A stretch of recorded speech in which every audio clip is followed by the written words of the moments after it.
こんにちは、テリーです。こんばんは、ゆっくりです。ご視聴ありがとうございます。ありがとね。さて前回は、ピラミッド建築に集中しました。建築三昧でした。どちらかというと土木三昧だったわね。で、今回は、木材の5種類目の白樺を積み込んで、そしてネザーに向かう予定です。頑張っていきます。さてでは早速建築スタートです。一応は記念すべき10層目ということで、いつもより少し気分がいいです。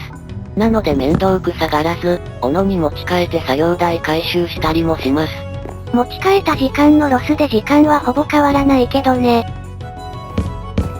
さて左押しっぱなしでの積み込みは、もうかなり慣れてしまいました。というよりもともと楽勝です。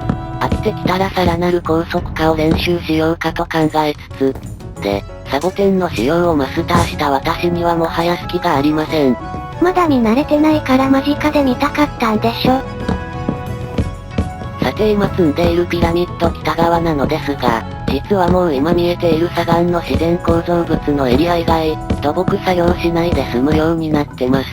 そういえば左側の地形がここより低いわね。さらに北東の頂点を越えて東側の草原エリアに差し掛かる箇所までの砂漠も、ギリギリで土木作業がいらなくなりました。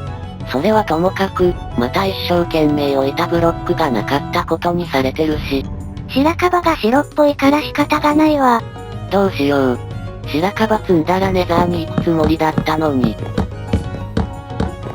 そういえば草原エリアで、闇の村が普通に拝めるようになっていたりもするんです。重曹積んだ分だけ村に接近しているものね。まあ逆に言えば、夜眠るタイミングを逃すと村にゾンビが湧いてしまうこともありそうで、近いうちに村の湧き潰しをした方が良いのかもしれません。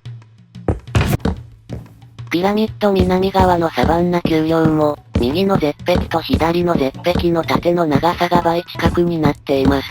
ブロック削る量は半減どころじゃないわね。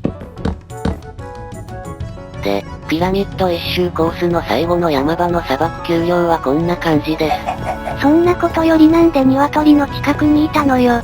鶏がピラミッド内部の住民になるかと期待して注視してたのですが、どうやらならなかったようです。さてここで破損寸前に陥ったシルクタッチシャベルを修繕してしまいます。残った経験値は12となりました。予定では採掘用ツルハシの次の修理が9だったかしら。ギリギリね。さてもう一息で10層目も終了するところで、左と後ろを押しっぱなしでの積み込みを練習し始めました。やっぱり早い。ミスらない時は調子いいです。そりゃ調子いい時はミスらないでしょ。そしてようやく10層目が完成。ついに2桁到達です。あと100層以上余裕であるけどね。さてリスポーン拠点でアイテム整理しているところなのですが、ちょっとラバたちの様子が気になりました。もうとっくに逃げて野生化している頃よ。最近色々とやること多くて構ってあげていなかったです。少し反省です。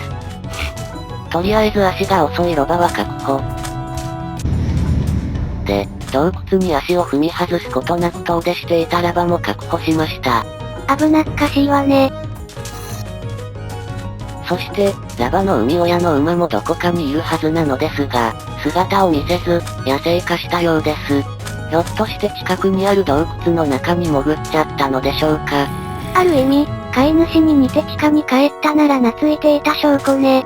我ながらですが、私に懐いていた可能性はまずないと思います。あと考えられるとしたら、近くのサボテンにやられた可能性もありますけど、確率的には低いと思えるのですが。さて、地図を飾り直しました。とてもひどいです。建築部分が消えたのはともかくとして、消えた後が雑なのがひどいわね。で、やっぱりこのまま放置してネザーに行くわけにもいかず、急遽もう一層だけ建築してしまうことにしました。なお11層目から積む予定のハーフブロックですが、全種類積むわけにもいきません。レアなネザー水晶をこんな下の層で積もうとしたらとんでもないことになります。取捨選択は必要よね。そこで一行してみると、ひとまず中期のブロックは後回しすることにしました。さらに現時点で材料が集まってるのはこの4種類。11層目からはこれらを積んでいこうと思います。で、ラバと共に採掘資源の保管場所に来てみたわけなのですが、この一気にブロックを移動させる操作がもう病みつきで、これなしではもう生きていけません。それどんな依存症なのよ。さてリスポーン拠点に戻ってきましたが、また一つ新たに気づいたことがあります。ラバから降りて30秒もしないうちに、ラバが泳ぎ始めていました。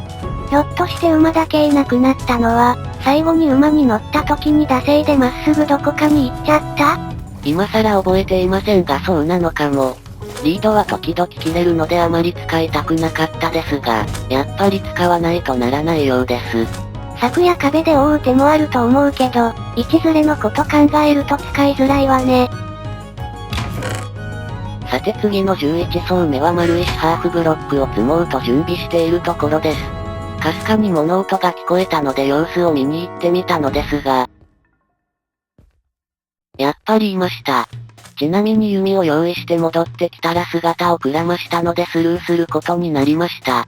いつかアイテム整理中にまた出会えるといいわね、背後から。さてここからはまたハーフブロックに逆戻りです。練習始めた高速建築のテクニックは使えません。手間から考えると、ハーフブロックをピラミッド中腹まで温存しておくべきじゃないかしら。下手に残すとどのブロックを積んだか後で分かりにくくなります。一部の例外を残し、ハーフブロックは早めに積み終えてしまいたいです。そういえばエンダーマンの抜き取れるブロックの種類を調べてみたのですが、すごく少なかったのでびっくりしました。基本は軽いものしか持ち運べないようね。いつの間にか有能な炭鉱夫から転職していたようです。さてこれで11層完成です。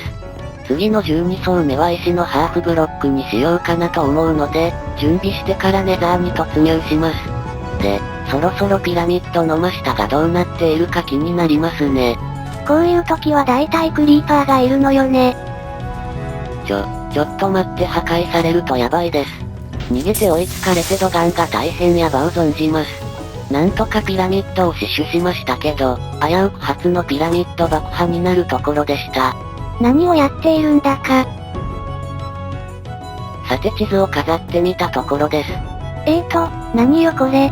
なんか綺麗な図形になるかなと気まぐれしたのですが、あまり大したことがなかったです。で、2階拡張の地図を飾ろうと思ったところで、そういえば溶岩バケツが精錬に役立つのではないかと思い立ちました。石炭の節約になるわね。ちなみに拠点すぐ北の溶岩はこんな感じで溶岩源が一つしかないんです。で、走って3分ほどの溶岩池に到着。ネザーゲート用の黒曜石も忘れず回収しておきます。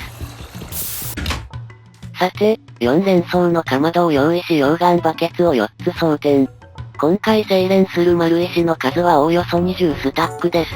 と言っても、それは石のハーフブロックの分だけ。石錬がハーフブロック用まで考えるとその倍の40スタックが必要です。相当かかりそうね。石はシルクタッチで採掘した方が楽だったりしない？手持ちのシルクタッチツルハシに耐久力がついてないんです。シルクタッチが必要なブロックは色々あるので節約したいんです。で、あまりに時間がかかりそうなので、溶岩バケツを4つ補充して8連装にしてみたのですが、丸石を入れたり精錬物を取ったり、これを40回は行うのよね。気が遠くなります。で、ここまで用意してふと思ったのですが、なんかこういう時に役立ちそうな道具が昔実装されていたような。そこでゲーム中断して調べてみたら、ホッパーなるものがすっごい便利そうです。存在は知ってたんでしょ？思い出すのが遅いわよ。ただ、ホッパーはかまどの真上に設置しないとならないようで、8連装が4連装になりました。しかも受け皿のチェストは隙間なく横に詰めて設置できないので、2箇所に。2連装まで減ったわね。燃料がもったいないので精錬終了を待って合間のかまどを除外して、だいぶスッキリしました。精錬にすごく時間がかかる話はどこに行ったの？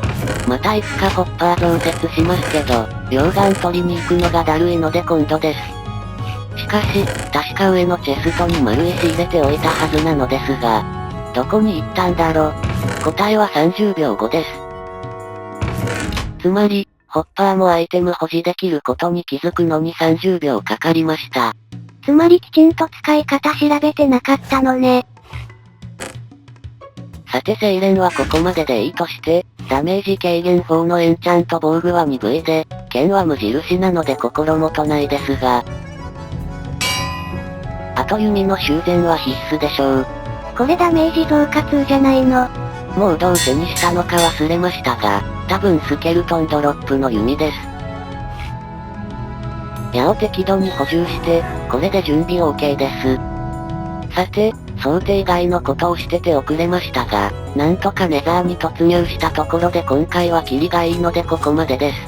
前回の予告通りまで進みませんでしたが、次回こそ大丈夫。次回はネザー探索です。確実なところで逃げたわね。それではまたね。バイバイ。